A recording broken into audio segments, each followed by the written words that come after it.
शांति अंतरिक्षम शांति ओम पृथ्वी शांति आप शांति औषधय शांति वनस्पतय शांति विश्वे देवा शांति ब्रह्म शांति सर्वं शांति शांतिरेव शांति Shama Shantirehi.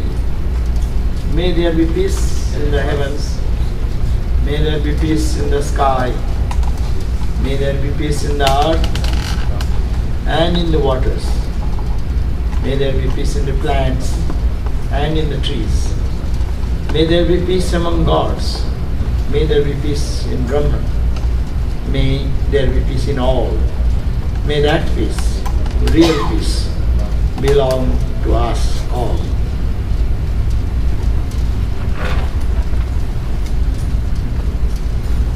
Dear friends and the lovers of God,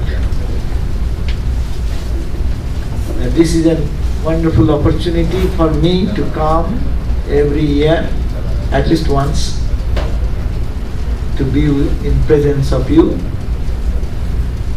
and to think about God, to talk about God, to understand the purpose of life and how to reach that goal. So this is a rare opportunity. Here, Roberto gave a very long description of me. I do not know what he said because I don't know the language. But I am an ordinary person like you, but I love Swami Vivekananda. I love God, and I love to dedicate my life for the good of others. Swami Vivekananda is the topic today, and his contribution to the West is the topic. Swami Vivekananda came in this country in 1893. All of you know that. In this, not in Puerto Rico, but in Chicago, and then he extensively traveled through the nooks and corners of the West, all over Los Angeles, all over Northern California, Southern California, New York, Boston, Providence, all those areas. Swami Vivekananda went and preached the message of the truth. And he did a tremendous transformation. He brought that transformation in the minds of the people of the, not only America, but of Europe also. He went to most of the places, met the powerful minds of the world. He is considered that he is one of the 20th person who have changed the thought current of the West.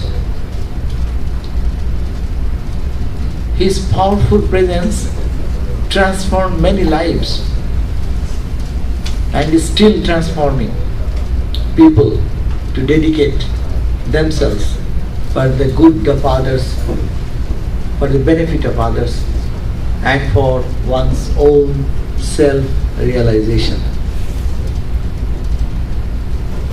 In recently, in Chicago, they have established a chair for study of Vivekananda on the occasion of 150th year in the Chicago University. That was funded by Government of India. And recently, I am connected with University of California. And in California, USC, University of Southern California, very recently, one chair has been established in the name of Swami Vivekananda to study Vivekananda, not as a person, but the principle, but what he preached. And if that can bring a transformation in the mind of the young people. And that was funded by some Indian scholars, businessmen and devotees of Vivekananda. And also they have established a chair on the study of the Dharma. Dharma, you know, Dharma means what holds a person, what holds the person in his character, in his dignity, and what actually makes us a real person. Qualities, those qualities. The whole of Hinduism, Jainism, Buddhism, they are based on the values of Dharma. So they have also established another chair that is called Dharma chair. Studies, Dharma studies chair. Anyhow, we are very thrilled that Swami Vivekananda chair is established in universities. So the question is that what is the impact or what is the special message what Swami Vivekananda gave? I say, what is contribution? It is said that Swami Vivekananda one time talking to a Brooklyn ethical society, he said, as Buddha has a message for the East, I have a message for the West. It seems very arrogant because he is a monk, an ordinary monk, penniless monk. He can claim that I have a message for the whole West. And when he is speaking, that time it was under British rule. India is a subjugated country. And it is thought India has no culture. Indians are worshipping dolls and idols. And they have queer ideas about God. They do not know monotheism. All this misconception is going on, and there comes a person from that context and that environment and says, I have a message for the West. Is it not a very bold and frightening statement? Yes. It is really surprising to know that what Swami Vivekananda gave, really it is a contribution of Vivekananda to the West. And not only to the West, to all the people in the world.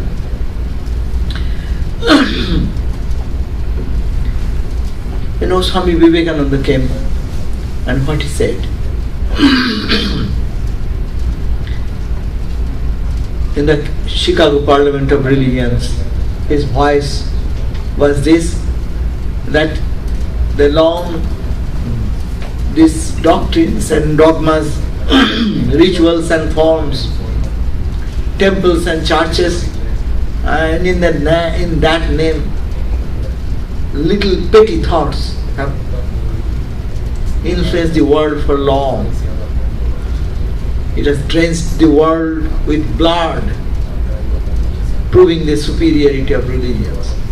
And he said, this morning, the bell that rang, because on the Parliament of Religions started with some striking of the bells, let that be a death knell of all fanaticism, all its bigotry, and all its horrible descendants which have made the world a horrible place.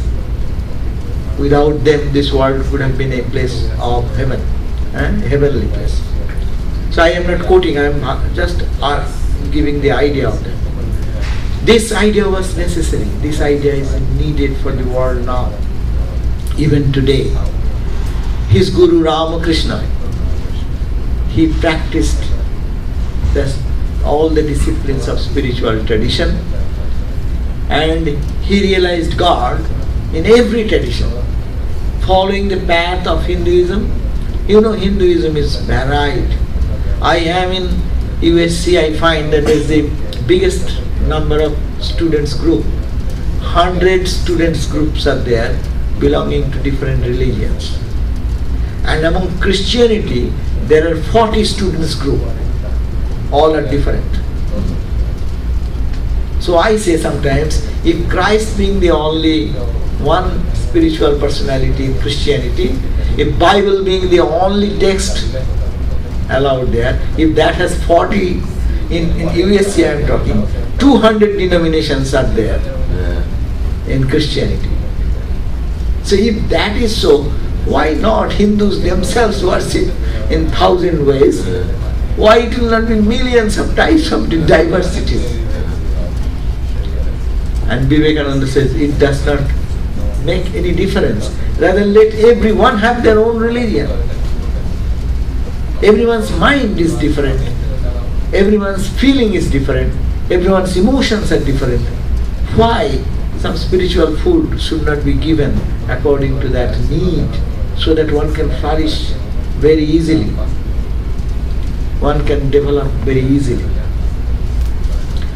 Or if you say that you all will have to use the same dress, so all the shopping malls will be closed tomorrow, is it not?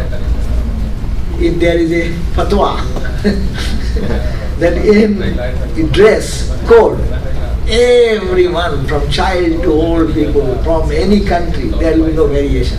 Only one dress is to be used. So then it will be monotony, no? So spirituality is also the same thing. Why it should be one? These are paths to lead the ultimate goal. Paths may be different. Goal is the same. Swami Vivekananda drew a circle once and said that different religions have different points on the circumference. And God is the center of all of us. You start here, I am here. So you are moving this direction, I am moving from that direction. Before our start, we are fighting. You are bad, I am correct, you are wrong. But love God and move towards the center. You see, as you love God, come, and you meet at one point. Ultimately, you see that we are the same. Swami Vivekananda gave these examples while preaching this concept of the Vedantic concept. The God is one, different paths. Paths are to be different according to the taste and temperament. So now, Sri Ramakrishna's this message, which was given to coordinate the whole universe, to bring the harmony of all religions. And the strongest argument what Ramakrishna gave and Vivekananda tested and verified, that religion is not words. Religion is not mere talks. Religion is not dogma. Religion is realization. What is the meaning of religion if you only talks? Talk does not satisfy. If I give a big talk about ice cream, your tongues will not be satisfied. Ice cream should be tasted in the tongue. No talk. Talk is necessary to create interest in others, no? But it will never satisfy the heart. So when people talk about religion and they put their, the superiority over my religion, actually my religion is always great than your religion. This is utter foolishness. Swami Vivekananda broadcasted that message to the West and to the world, that it is not that everyone have to be just moving in the same way eating, same way meditating, same way praying. Why? Is God limited? Is God this small one that you can have to go only in one way?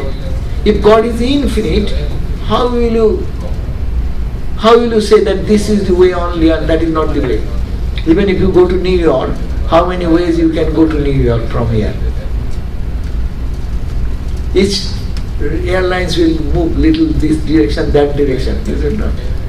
So the point is that if God is goal, and that should be the goal, and God is our heart and soul, that is the very basic nature of ours, so that should be our point of attraction and love, not talking, not doctrines, not temples.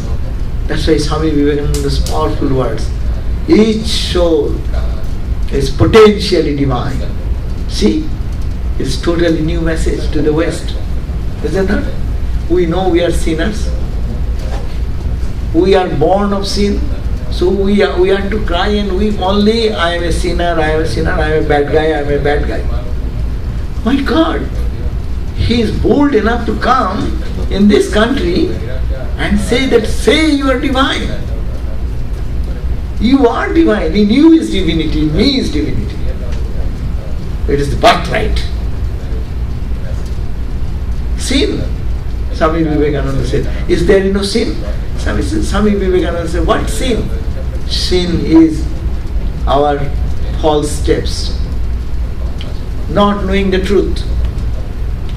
He said, we do not travel from error to truth, but we travel from lower truth to higher truth. Lower truth to higher truth. In an immature mind, we do something wrong. When we do, we don't think it is wrong. Isn't it? When you look back after 10 years, then you say, oh, that was not good, I should not have done that. Isn't it? So you cannot blame yourself. Your mind, which was immature in that particular time of your life, age or circumstances, you thought that is good. And now, at the advanced stage of your mind, in a higher state of reaching towards truth, you know, it is not proper, I should have done this way. But yes, so we do not travel from era to another era, but we travel from lower truth to higher truth. And highest truth is what? That is God. So we are all moving towards God. So Swami Vivekananda's message is this, very fundamental point, that we are not sinners. We are all divine by our own nature. But divinity has not been manifested. That needs some working. That working is called spiritual practice. That working called the selfless service. That working is called meditation. That working called to analyze who I am. So, but truth does not change for that reason. If I do not know that I am divine, that does not mean divinity has gone somewhere else. Now I can say the sun is not there. Yes, really, sun has not gone anywhere. Only it is out of my vision, isn't it? So even now, at this point, we are all divine. He hammered this message. Say day and night that you are Atman, you are Brahman, you are divine. Divine you will be. You say I am sinner, sinner you will be. Accept that you are born to realize this truth. So see, that is the power. That is Swami Vivekananda brought it for the West. And also for the East. Everywhere this message of boldness. It is not arrogance, but it is talking about the truth. I may not see the truth because I don't see the truth. Is there no truth? Suppose I don't see the enormous energy, God particle. Now, what is now new Higgs boson particle. They call it as God particle. Going to the microscopic limit, 1 grain of anything, you go break it, electron, proton, neutron, all go on and go deeper and deeper and deeper. They find one thing, they are saying, oh, it is, we cannot understand this, it is God particle. There. But anyway, we didn't know so many years. Does that mean that that particle was not there? We look at the sky at night, it is clouded, we don't see the stars. Does it mean the stars are not there? We see the stars, very little dots of light. Because I see the light as dots of light, is this, all the stars are dots of light only? Truth changes. Our vision changes. Our opening, our horizon opens up. And we see that vastness comes. That opening of the heart opens that vastness. So this is the great contribution of Swami Vivekananda, what he gave it to the world, that each soul is potentially divine. That is a very assertive statement. You are divine by your nature. Then he said, each soul is potentially divine. The goal is to manifest this divine within. Which is within, you try to manifest that, unfold that. How will you do? Do by any way you like. You may be a devotional person. You pray and cry and weep, oh Lord, please do something. And the dust and the dart of the mind will be clean. Is it not? You are a meditator, you think, I am not this, in my heart is the Lord. Think of the Lord as pure, effulgent, light, consciousness, blissfulness, love. Think of that. Every moment you think and think and think, you become absorbed in that thought. Then maybe this path is also okay. Analytical path is also there. So whatever is your sentiment, do that. But don't limit God. Don't limit your capacity. You can unfold the divinity. That's why he said, the goal is to manifest this divine within. It is not coming from somewhere heaven, somewhere beyond me. God is not sitting in the heaven. Yes, if he sits in the heaven, he sits in my heart more strongly. Otherwise this will be dead body. No? If the Lord is not there, or if the consciousness is not there, eyes will not blink, mouth will not speak, and heartbeat will stop, then people will put it to the cremation ground. No? But now you see, everyone respects, loves, because of whose presence? Who is there? So this is the point, to manifest this divine within. And to the evil person, who is mean, unkind, who is brutal, that mind is covered with the inside is the same gold, same light, same jewel, only covered with darkness. So no light penetrates through it. And now suppose if mind becomes cleaner and cleaner and cleaner, then you see shining light, we call saints. Who are saints? Through whose personality, love, compassion, and all the noble qualities shines through. So it is depending on the cleanliness of the mind.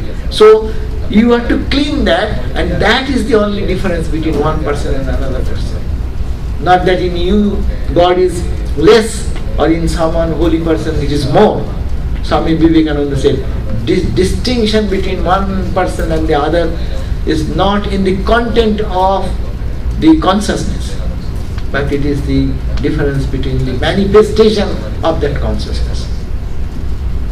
Somewhere it is more, somewhere it is less. So our struggle, he said, doctrines or dogmas, they are necessary. Rituals and forms, churches and temples, these are but secondary details. See, we made that as primary. You go to which church? I go to which church? My church is higher than your church. Or my philosophy is higher than your philosophy. Same mean character in the name of religion. Rather, what is religion? Realize it. Have you realized? Then you are really, I adore you. Or have you moved in the path of realization? In your character, love, compassion, fellow feeling, sacrifice, manifesting more and more, then you are great. Then your path is better path. But we have to understand that divinity. So major point was Vivekananda, that this main idea was that you are divine. That is the fundamental point. Second point, what is religion? As I said already, religion is a realization. You know, if you test the love of God, then what will happen? Your face will shine through. You cannot hide that. As someone thinking very mean thoughts, you can find in their eyes and in their facial expression. Similarly, if you think of divine, and if you are thinking and meditating and practicing spiritual disciplines, your face will shine through. Others will watch your face and say, this person is very special. No? Purity, love, compassion, overflow. So that is the point, that religion is realization. Feel it. Every pore of your body will be filled with joy. And not only that, you will be in joy, and anyone comes surrounding you, they will be feeling the joy. Then you are in the path of experiencing what is called religion. So this is the message Swami Vivekananda gave. Religion is realization. Doctrines and dogmas are good, necessary for the schooling. We all go to school, isn't it? And we all went to the grade school. But suppose if anyone goes into the grade school and stays whole life in the grade school, what about that? Would you like that? We go to grade school to transcend that education and go to the high school. And high school you finish, go to the college. College you finish, go to the university.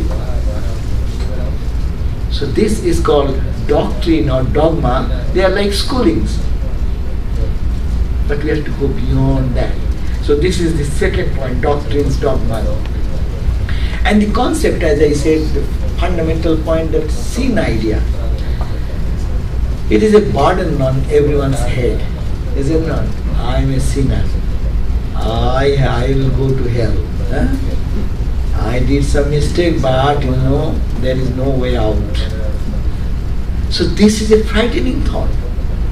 Swami Vivekananda said, ye sinners,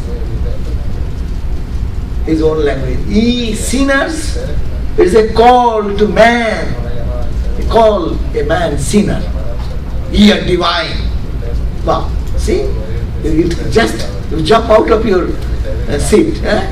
Ye are divine. It is a sinner. It is a sin to call a man sinner. If you call a sinner, you are committing sin. Wow, see, the language changes. And also, it brings so much of hope for us. No? In me is God. I may be doing something wrong. I may be poor. My dad is billionaire. All the assets, all the money is my money, is it not? Who will inherit the dad's property? It is me. Sometimes we forget that and behave very ordinary. That's why Swami Vivekananda says, go back to your own self. He said, sinners, as a sinners, it is a sin to call you a sinner, ye children of divine bliss. Say, Roman Roland, the French savant, said, Swami Vivekananda, about Swami Vivekananda, he said, his words are great music, phrases in the style of Beethoven, starring the rhythms of life rhythms like the march of Handel choruses. I cannot touch the sayings of his scattered as they are through the pages of books, 30 years distance, without receiving a thrill through my body like an electric shock. And the shock, the transportation that must have happened when the burning words that came issued from the lips of that hero, Vivekananda. He's saying, after Swamiji's passing away, when he read Swami Vivekananda's words and his lectures and others, he felt thrill in his whole body. Because the concept is revolutionary concept. To I am a sinner, to I am divine. Whole unfolding of one side of our character. So it is the point that we have to assert that we are divine. In me is God, in me is pure, in me is pure consciousness. And the last very important point he said, freedom. Freedom from all bondage. Spirituality means freedom. Freedom is a song of the soul, isn't it? Who wants to be in bondage? That's why teenage boys and girls don't want to be under mom and dad anymore. They want to be free. I have seen in our areas, or every area, if the son, the child or son or daughter is very close to USC, they go to Boston to study so that they will be away from mom and dad. And those who are Boston, they come to USC in Los Angeles. So that's a question of freedom. And he says that freedom, and we want freedom. What is spirituality? Spirituality means freedom. And what is that freedom? You getting or not? That's right. Freedom, what is that freedom? Freedom from all types of bondage. First of all, physical bondage. I think I am the body. No? Yes, I live in the body. I am not the body. Is it not? You say, oh, my head is aching today. No. Your head is aching. You are not aching. You say, my back is hurting. You are separate and your back is something you possess, is it not? So these are the bondages which bind us down to these limited things. So it says physical. Physically we are so much associated with this body and we think that we are the body. We have forgotten that we have another entity beyond the body. Now we are all body, is it not? Heat and cold we can understand. Oh, it is hot, it is cold. Achha, suppose you are sleeping, when you are in your bed, where is your this body? Its problems. You see something in the dream world becomes true, and this body you forget, is it not? So if you are body, you remember it 24 hours, day and night. But why not?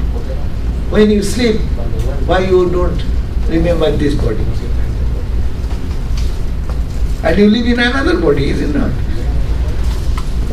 You dream, and you live in the dream body. And how many people are there? You create that dream, is it not? The people are created there. This happiness, joy, it is not here in this body anymore. So you are not the body. You dissociate with the body every day for some hours. When you are absorbed and watching some television or engrossed in some discussion, you forget your own body. So body, we live in the body, we live in this house, but we are not the house. This is the great contribution what you wanted to preach to the West. See how in the whole of West we are bound with our psychological problems. And we think We live in the mental world mostly. Psychological situation. Suppose someone tells you some sweet words, how good you feel. And the next moment someone tells you something harsh, how bad you feel. Your whole day's joy goes away when someone uses some mean words, is it not? So the point is that we are not the body. We live in the body. We are not the mind. Mind is a tool of ours. We use it. I am not the intellect. Understanding. Today's understanding changes, is it not? When we are a student in some grade school or in the college level, and today my understanding and that understanding is not the same understanding. I have changed my understanding. So everything is changing. So you don't think that you are the body only. Don't think you are the mind only. You are the Atman. You are the pure self, which is independent. You are the support of all the relative existences. So this is the goal of life should be then, to think that you are not the body, not the mind. And Swami Vivekananda said also, never forget the glory of human nature. We are the greatest gods that ever was or ever will be. Christs and Buddhas are but waves on the boundless ocean of what I am. See, you are lifted in the level of the saints in one moment. That's the contribution of Swami Vivekananda. From our concept that we are nothing, and is boosting us to a level that you are everything. Only purify yourself. You at this moment you are divine. So he says that bow down to nothing but your higher self. And you bow down to others where? Where the higher self is manifested. That's why we respect the saints, we respect the great incarnations like Christ, Buddhas, Ramas, Krishnas, Ramakrishnas, like that. So he says that until you know that you are that very God of gods, there will be never any freedom for you. So this is the Vedantic concept he has injected on us, that you feel every moment the Lord is in me, the divine is in me, and that is my real nature, not this nature. This body changing every day, mind changing every day, our emotions, our understanding, it is all change. What is yours? Nothing is yours. This body is not mine. What about my body when I was 30 years old? What about that body when I was 40 years old? Now I am 70 years old. So, which body is my body? Tell me. All of you can judge that way. Which body you are talking about, your body? The body which you had 5 years ago, that body? Or 10 years ago? Or 15 years ago? Or today's body? And today's body, by another hour it is changed also. Or another second it is changed. Every second body is changing. So which body is your body? Tell me. It's a rational question, no? That's why, but these changes are not you. That is the Vedantic concept he wanted to give. You are divine, that is unchanging. Everything changes. That reality does not change. Truth does not change. And you are that truth. It may appear very misleading for us because we live in this reality of this body and mind only. Nobody told us ever that I am not this much. I am something more. So this is the contribution Swami Vivekananda brought. And Swamiji's another words very powerful. No one should be judged by his defects. The great virtues a man has are his own, but his errors are the common weakness of humanity and should never be counted in estimating his character. Could you believe what he's talking here? That we look at everyone, we judge everyone by his failures. Is it not? Vivekananda says, don't judge anyone by his defects. Defects are great human virtues a man has are his own. All the noble virtues is yours. And his errors are common weakness of humanity. If they are not listening. So tell, otherwise... Suéltale el micrófono. Ah, ok, así. Ahora, ¿me escuchan ahora? Ponlo a ver si me escuchan. Mira, a ver, así. Ahora me escuchan. Ahora está. Parece que se bajó el volumen. No, pero la batería era que estaba bajado. ¿Me escuchan ahora? ¿Me escuchan? Ok, sí, está bien. Es que parece que se bajó sin darme cuenta. Tengo que ponerlo para allá. Oh, so they are not listening anything then. Let's start again. Nice rehearsal. ¿Dónde se quedaron? So this is very important point. That do not judge a person by the defects. Is it not a nice one? We always see the defects in others and we judge a person by the defect. But here Vivekananda says, defects are human nature. So long you are embodied being, you have embraced defects. Otherwise you are divine. You are by your own character you are divine because you have come into the level of this duality. Therefore, human weaknesses are natural for everyone. But divinity is your own thing. See, total transformation of your attitude. How you look upon the world, how you look upon yourself, this is the transformational side. We used to look upon ourselves, we are defective, we are sinner. We always see you are bad, you are bad, you are bad. But we don't see you is also same divine, as in me is the same divine. So this is the special contribution of Swami Vivekananda to the West. Another, you go to any old religion of India or abroad, the priests are holding the keys. They are the gatekeepers. No? You have to go through them only. You cannot talk to God directly. You have to go through priests and what you call clergies, and in Hinduism we call Brahmins. Vivekananda said, no, have your direct connection, hotline. You have your hotline.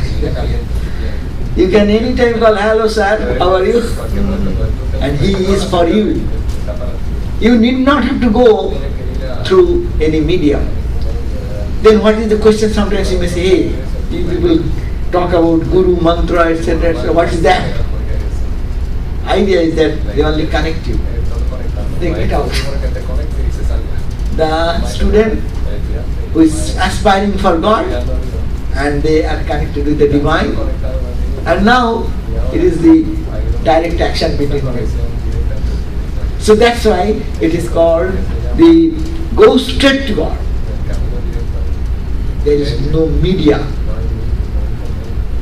You want to realize God, give me $100, $500, then you will get quicker.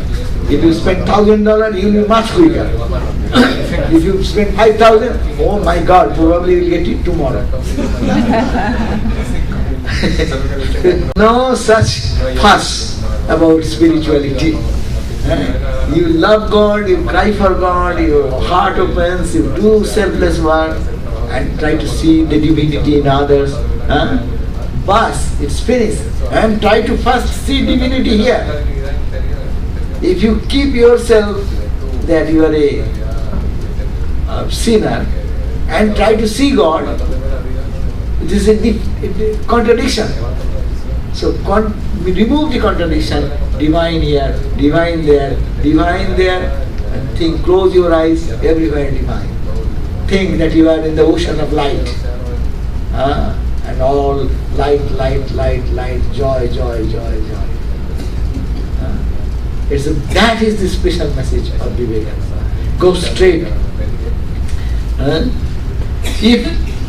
And that's why he continues again that we have, our present condition is we have hypnotized ourselves. Beautiful word. We have hypnotized ourselves. So what is spirituality? De-hypnotize yourself. We have, suppose we go to see magic shows, we get hypnotized, is it not? But it's not true. We see that they are making something impossible possible. But if you have a keen eye, you can see the tricks, how the magicians playing the tricks in the hand or doing something. Then you understand nothing is happening. There is a great, I think now also maybe the magicians are there. So I saw when I was a young boy, a great magician in Calcutta. And what he did, he brought one young girl in the table and in front of everyone, the whole audience full of 500, 700 people. And there is a saw machine, And he brought that saw machine and connected electrically and showed us in front of us a piece of wood, how it gets two pieces. And then he asked that girl to enter into a box-like thing, and then cover the top of the box, and then put the box like that. And we are young, we are crying, oh my God, what is happening to that girl? And then it is cut and put to two sides. One side this way, one side that way. And to our surprise, after 5-7 minutes, that girl comes and salutes everyone. So when we are seeing this, we are hypnotized. No? Actually, it's a trick. There was some provision in the box probably that she can go down. And the top person was cut, she is out. So some trick was there. But the trick became very realistic to us, and we cried and wept. We are children then, we cried. And so this is the deal, this is hypnotism. We have hypnotized ourselves that we are this limited, we have our limited capacity, we are poor, we are uneducated or we are educated, we have little money, we have more money, I am beautiful, I am not beautiful. These are all hypnotism. You are eternally beautiful because you are God, you are in divine. De-hypnotize yourself. That message Swami Vivekananda said. So de-hypnotize yourself. Stand up and be strong. That is another message. Stand up and be strong. He said, weakness is death. Strength is life. When you do mistakes, when you are weak. You do sin when you are weak. Be strong. Why not? In you is God. Who is God? By whose twinkling of an eye, the whole galaxies are created and galaxies go into the black hole. Is it not? Your God is like a little somebody, this tiny capacity sitting somewhere like a goody man. It's the infinite power, infinite energy. That is in me also. So bring that to strength. Swami Vivekananda emphasized strength is life. Try to understand that power in you and you become indomitable. And the question will remain, have you seen God? All your religious practices, all your religious discussion, everything is good. Church, dogma, doctrine. Have you realized God or not? That is the testimony of religion, and we will have to struggle for that.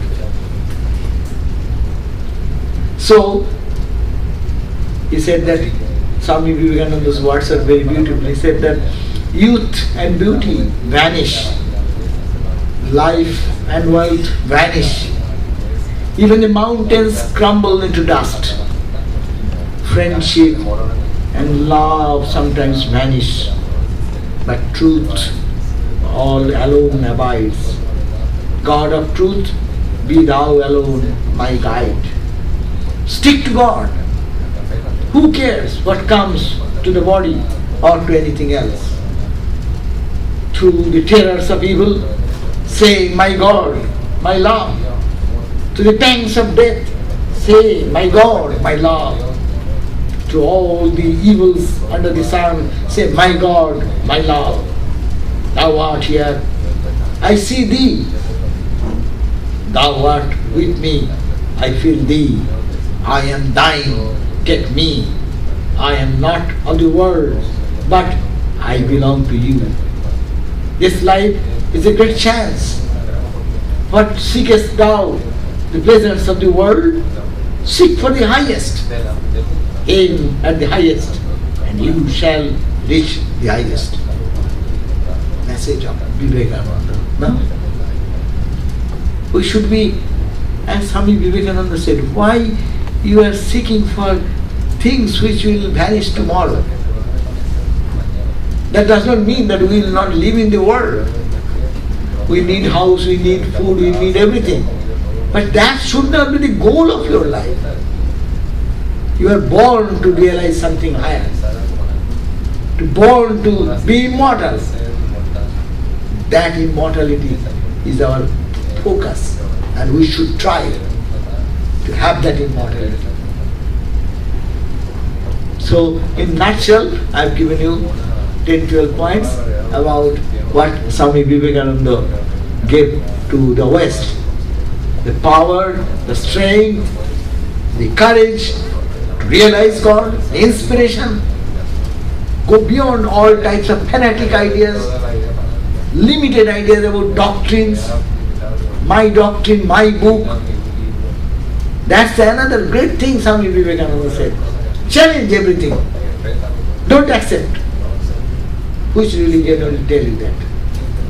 If you tell anything against my Bible or my Quran, then you are in trouble. Because my Quran said this, you cannot say anything. But you come and challenge every word of Vivekananda. You challenge every word of the Upanishads. You challenge every word of the Vedanta. I disagree. And you are to stand the argument. And if we are intellectually reconcilable, then I accept the truth. If not, throw away that as garbage. Swami Vivekananda said that. Throw away all these things. There is no place of irrational thing in irrational thoughts. But truth is beyond rational. But it should not be irrational. Irrational is like no, it is three grades. If we say bottom to this table, this is the darkest side. Irrational, emotional, not thinking of anything. It is like a car. You are pressing the gas pedal and the car is running, but you have no control on the steering. Steering will say, hey, which direction I go, what to take right, where is some block is coming, make a brake. No control over that. Just you put the speed in your car. This is the darkness, ignorance, emotion only. Emotion guided by reason is the next step. You have your emotion, refine it with rational thinking and see it makes sense. It parts with the science. That's why spirituality is a science. When someone will say, oh, the world was created only 4,000 years ago, that may be a theory, but that does not corroborate modern science. Your spirituality should corroborate with the science. Vivekananda says, judge or understand spirituality in this perspective. Keep your mind alert, your understanding clear, and then through rational understanding go step by step and reach a point where reason cannot reach. There is a flight where reason will not go. Reason is a only small tool. Mind is a small tool to measure the infinite. Your mind cannot think of infinity at all. Tell me how much our mind can think. Suppose if I say Atlantic Ocean, okay, say let us close our eyes and think Atlantic Ocean. See how far your mind can take you. How big is that? You cannot think of the physical Atlantic. What is the question of infinite? Atlantic is only a little part in the globe, no? We cannot think of the, even if I say, think of Puerto Rico, you cannot think. You will make a map. You will make a short map of what is the real picture of real space. So how can you think of infinity? So a stage will come when mind will fail. The I cannot fathom anymore. Then mind will die.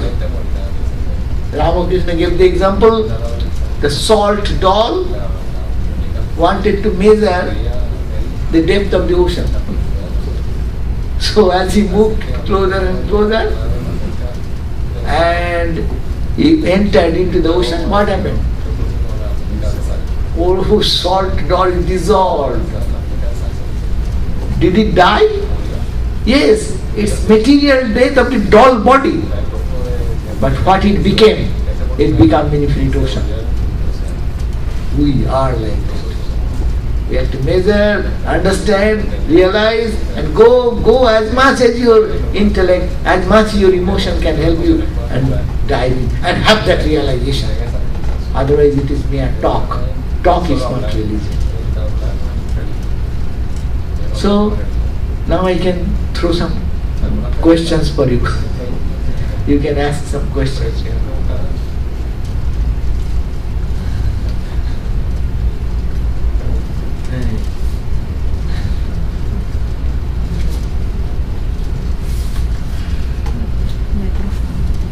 About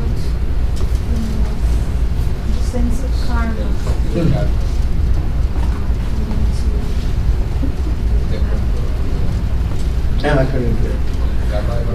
Yeah. Karma is very scientific, is it not? Karma says, Newton's third law of motion is karma, is it not? Newton's third law of motion, what does it say? To each action, there is an equal and opposite reaction. So every action we do, it has its result. If I push it, it will push me back. So karma means if I do good things, good will come to me. If I send thought currents of love for you, love will come back to me. If I send hatred, hatred will come back to me. If I do charitable activity, my heart will be broadened. I will be able to feel that everyone is my own. And if I am selfish, then I will be suffering more. Look at the world. Who suffers more? The selfish people or selfless people? Those who are selfless, they are very happy. They think for the others' welfare, others' good, and selfish things me, mine. So that is a work, thinking about me and mine only, in a little sense, and not looking at the welfare of others. That's also a work, but that brings ultimately suffering and pain. So work has its effect. The Vedanta says, you become responsible what you do. No one will suffer for you. Your work is yours. You may blame anybody. Because of you I had this. That is because under circumstances, things happen like that. Suppose if I put my finger in the fire, suppose I was not mindful, and I put my hand in the oven, what will happen? My hand will not burn because I was unmindful? No. You put your finger in the fire, it will burn. You put your finger in the ice, it will be cool. Whom to blame? Is it anybody's fault? Or I created my result? See, 1 hour we are talking, or sometime I don't know how long. Oh, I took a watch too, but it's in my pocket. How long I spoke? About 50 minutes. 50 minutes, okay. Say 50 minutes. See, we have done some work, isn't that? What we did? See, all our minds were thinking in one level, no? And it is always trying to think about divinity, love, compassion. See, that is the work we have done. That much purity of the mind has happened during these 50 minutes.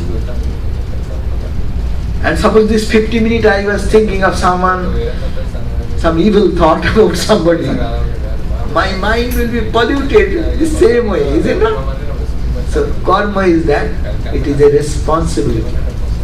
Some people take as a fate. Say, oh my God, my fate, why it is happening to me? But Vedanta will say, you have created that fate.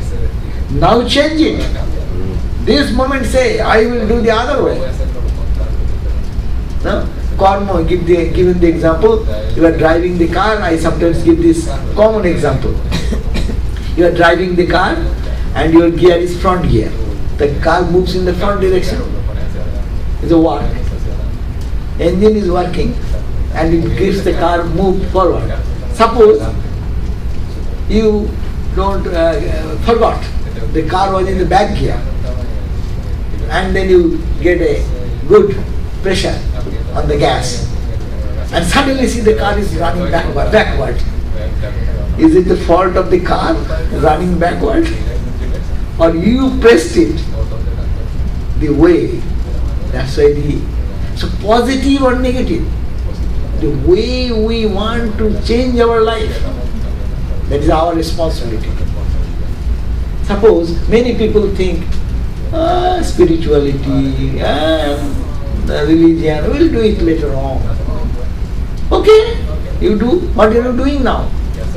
You are doing only mundane work day to day and thinking that you are only eating, sleeping and just with the pains and aches and all these things. But what for life?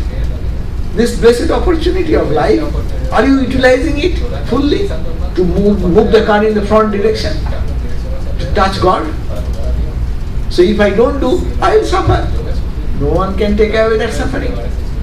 But along with all my duties, if I think it is a journey towards God, keep the mind in divine thought, that's our new karma. That will release us from our bondage of birth and death. So karma is an idea, is a very scientific. Not, I cannot say that it is totally foolproof. Suppose many people will say, hey God, why is that at a time so many people died in tsunami? I cannot say that. I cannot really explain you every detail. But at least karma theory is the more rational and reasonable theory as per our day-to-day life and suffering. If you find any other explanation, Vedanta is welcome. Okay, you find out. I welcome that. But so far so, most reasonable thing is that we have built up our karma, we can build my future. And I can realize God. I know in life, see, by karma only people become right.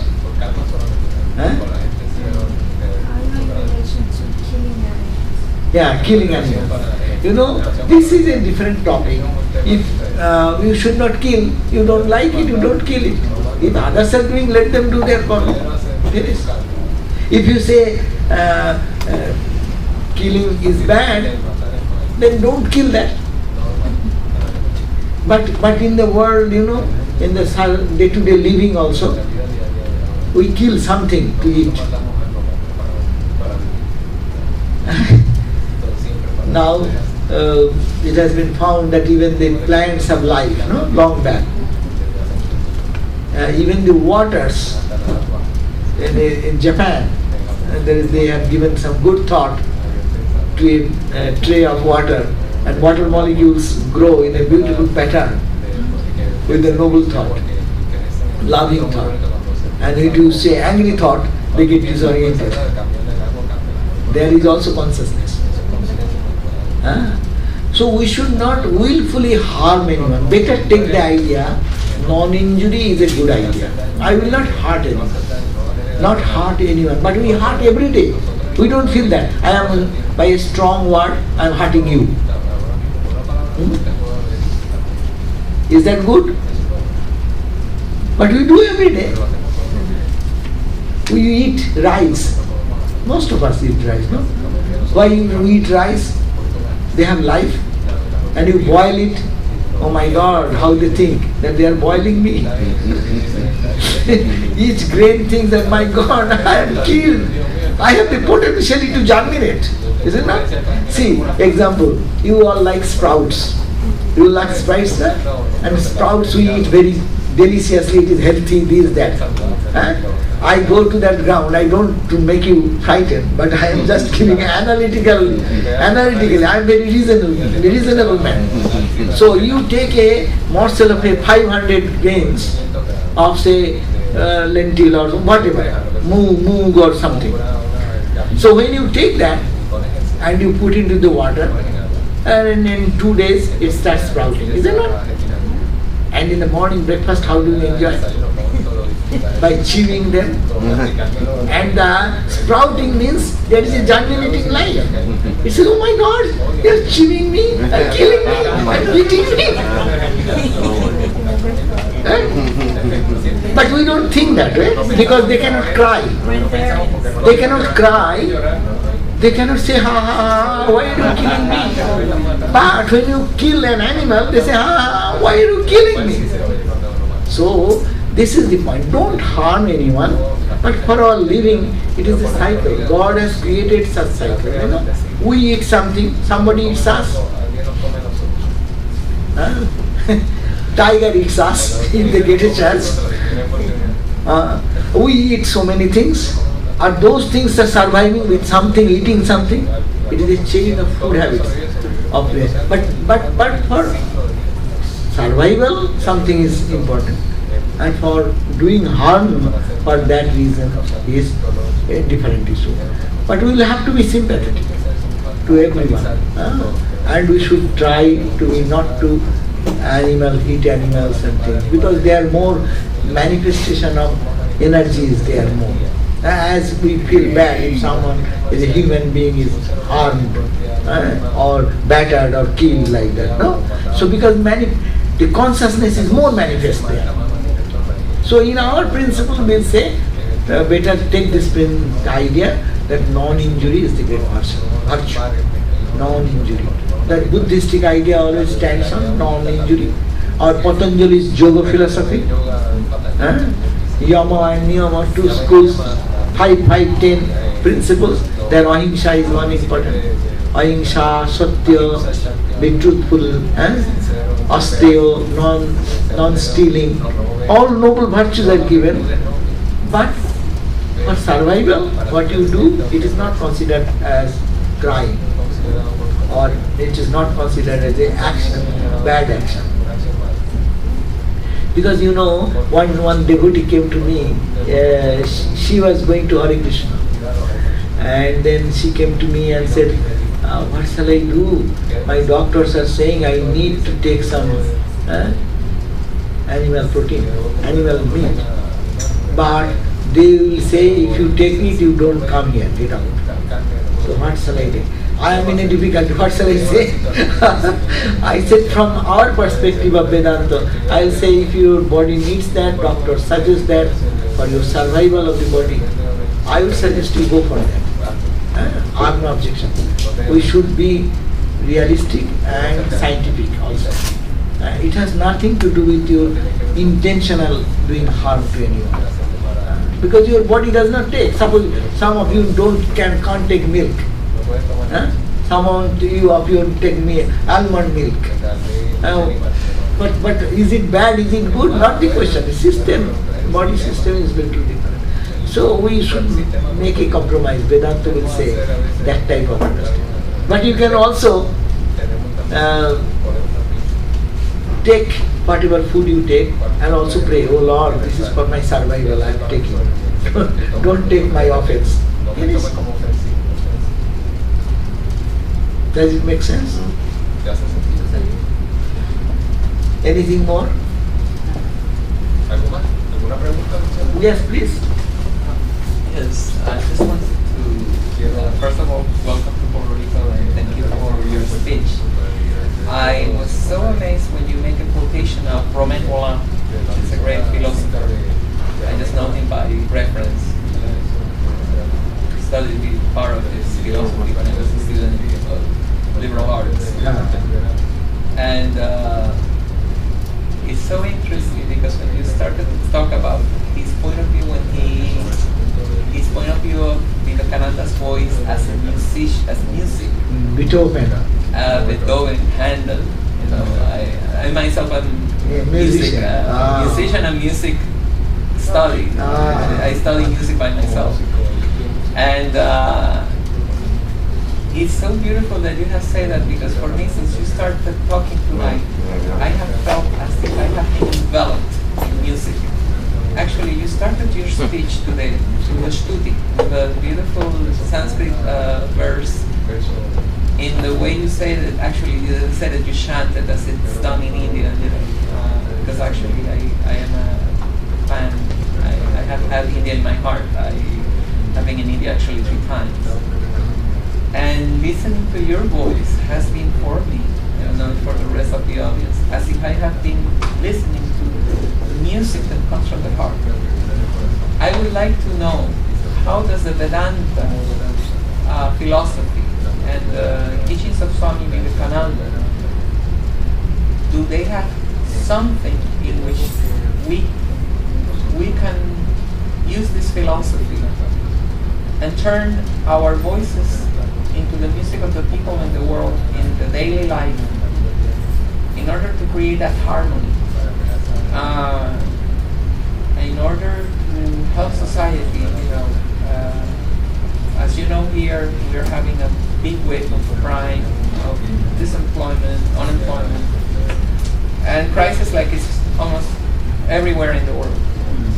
And listening to your message has put that crisis into the other direction. It's like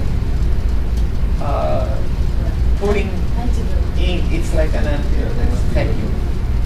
It's like putting that music, that disorder of sound, into an order of sound, into an order of thoughts, into an order of willfulness to do our mission in this world. How can Swami Vivekananda's philosophy and his teachings can be embedded into our daily life in order to make that realization? Let me stand there. Swami Vivekananda, what he did, he was very practical. He came in this country. His major idea was that to help the poor, help the needy in India, because India was under British rule, as also every year there was starvation and famine and all these things. He said, it is useless to talk to a person who is hungry about God. Give them food. Give them education. Make them stand on their feet. Give them some technical education. You will be surprised that Swamiji, after Chicago Parliament of Religions, when he became very popular, he was working all through raising some fund by lecturing. Whatever money comes, he is sending to India, because America was not needed that time. America's condition was much better. And he saw the utmost poverty of India. Wandering monk, he moved length and breadth of India for years before coming to this country.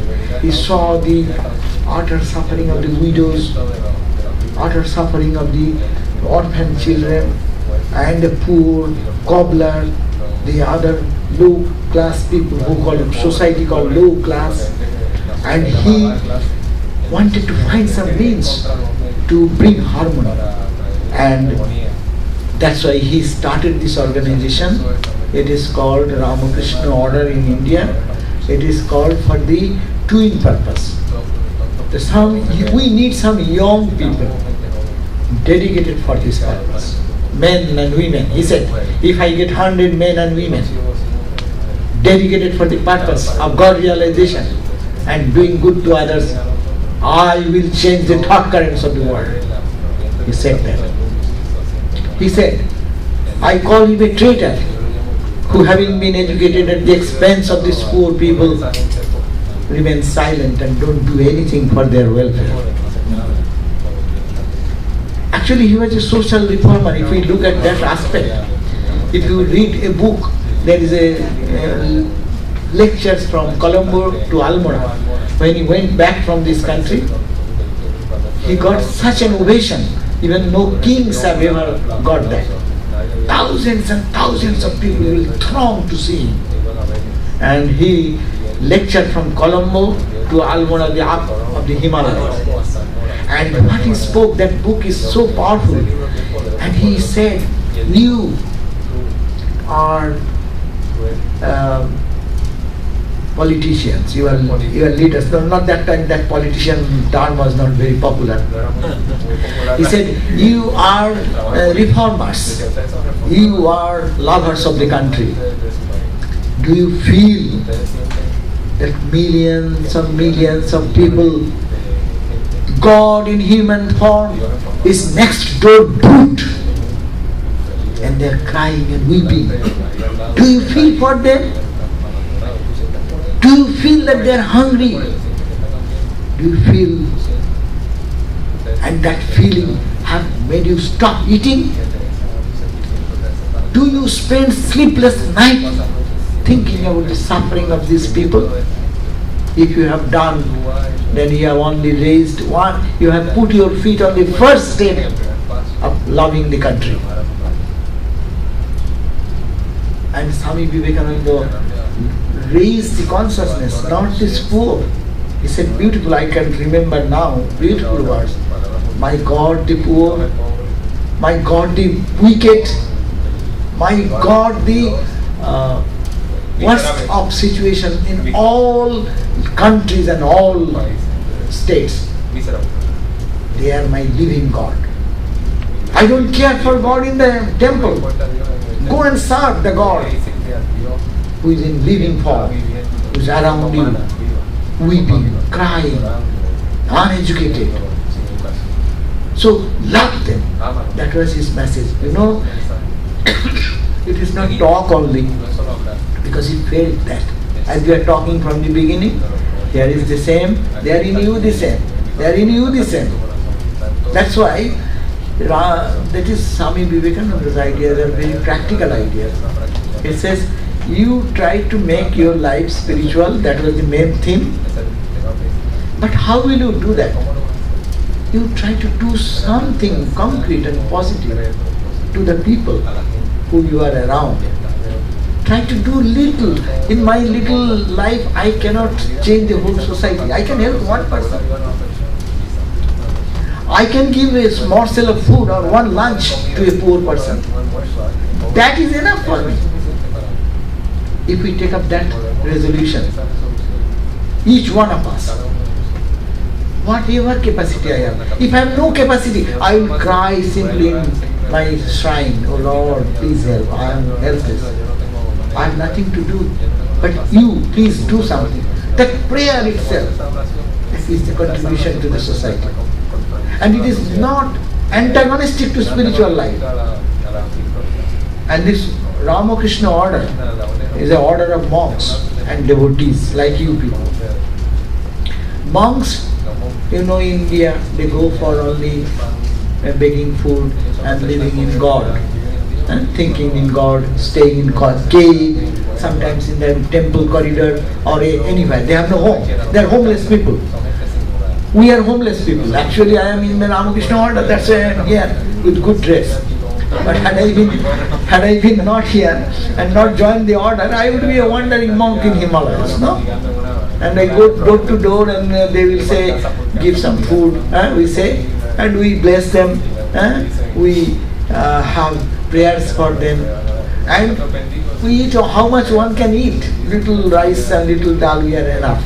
Nobody needs to give me good air-conditioned room, or I live in the street, that's all. That was the tradition of the monastic tradition in India. Even today, millions of monks live that way.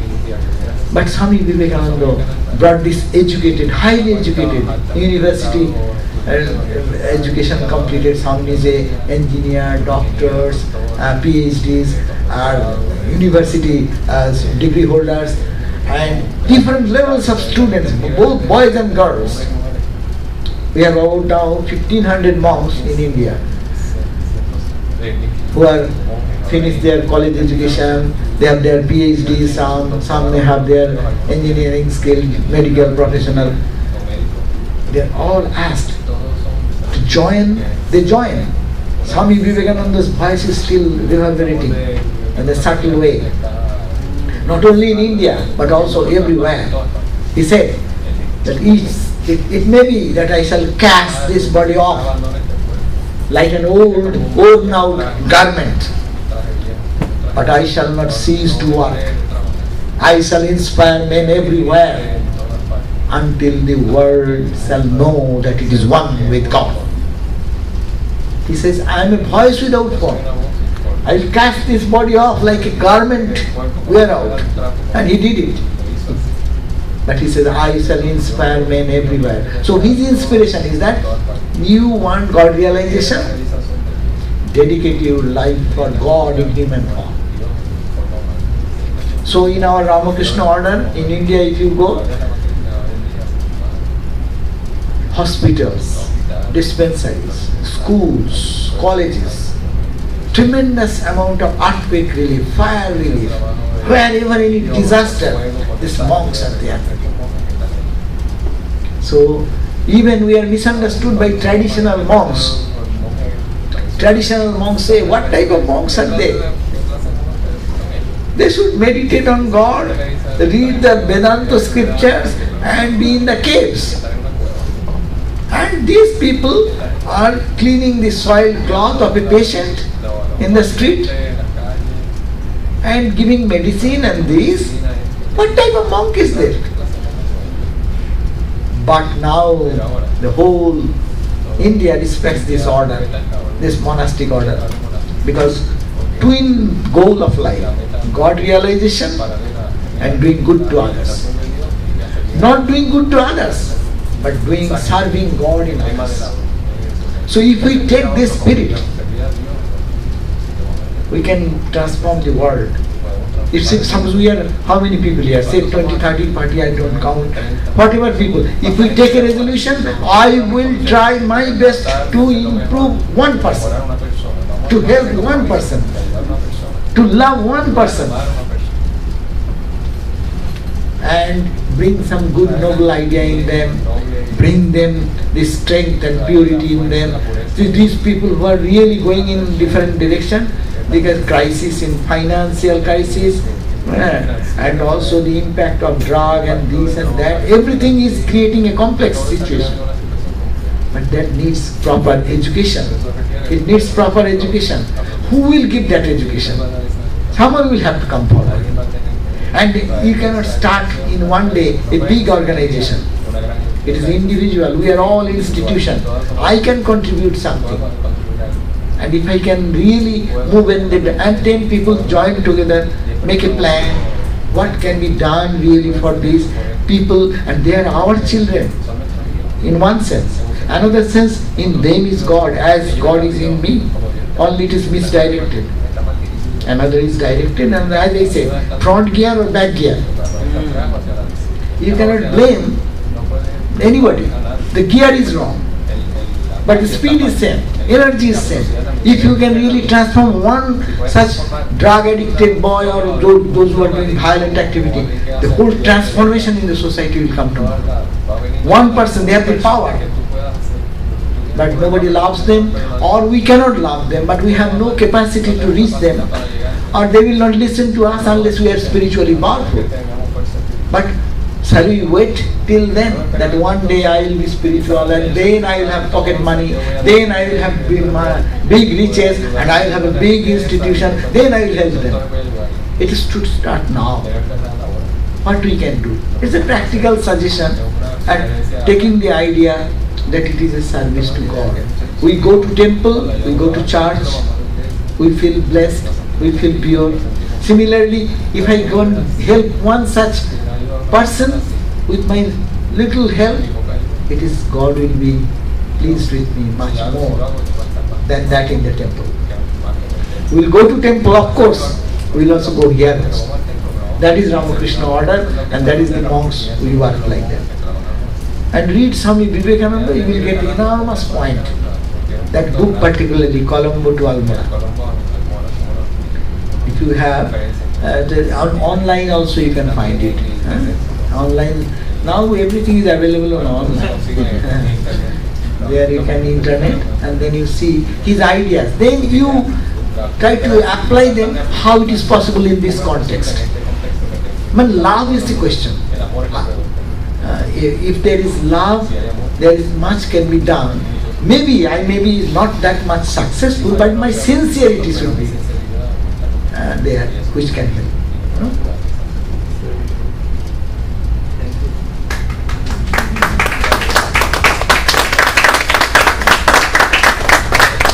So let us pray that we can become like that, little full of heart, full of love, so that we have.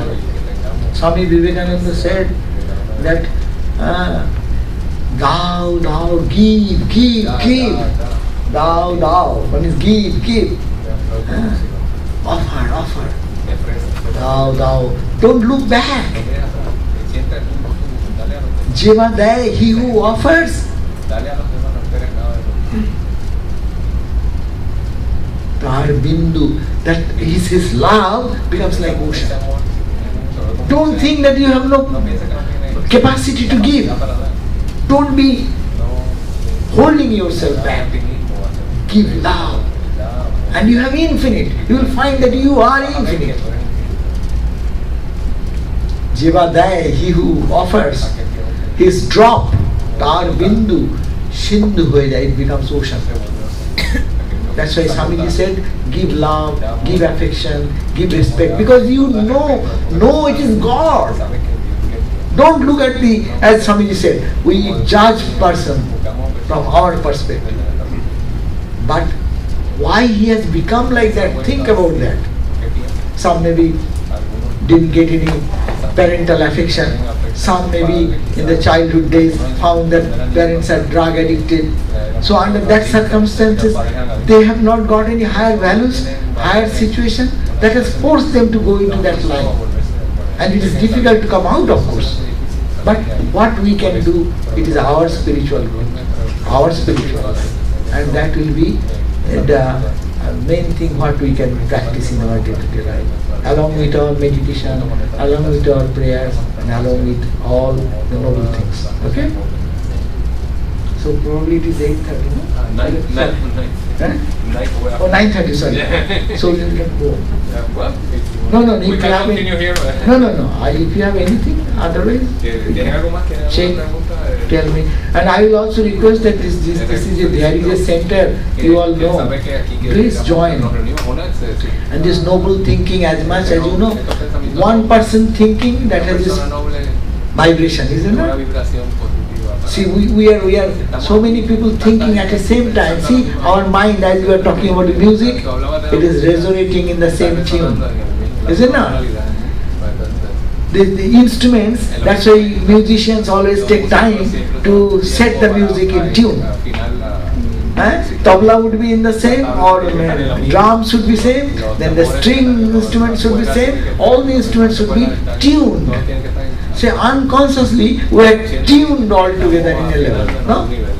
So when we go into the such noble thought area, here is a center where I have come, they have bring me every year. So see, There you come, you meditate, you pray, and also try to do something. You see, it will help us to resonate in the same level of making music, harmony, unique music. Thank you all. Jai Mama. I'll end with the prayer. I'll end with the prayer.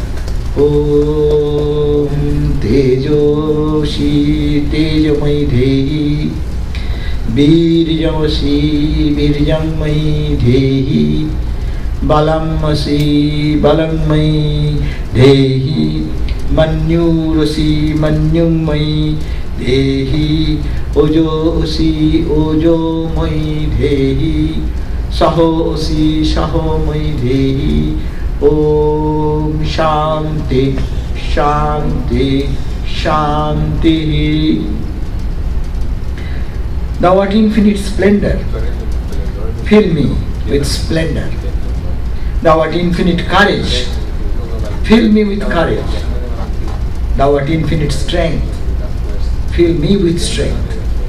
Thou art infinite energy, fill me with energy. Thou art infinite zeal, fill me with zeal. Om peace, peace, peace be unto us all. Tomorrow we'll have at 10 o'clock in this center, the program will be talking about what is called karma. No? What is it called? Mantra. That's also karma. You do some mantra, that's a karma chanting, and what it will bring in our life, what transformation it will bring into our personality, and what transformation will bring into the society. You know, if we do this practice of mantra, tomorrow what we will discuss, in your place that vibration will change their mind. Positive vibration and the negative vibration. It will, if it is stronger vibration we can create, their mind will be unconsciously, they will be different. They will think differently from tomorrow. But we have to do it love and send the thought current every day for their well-being. Oh Lord, make them happy, make them peaceful, make them balanced, and let them come back to normal life, create joy and pleasure for the society. Thank you.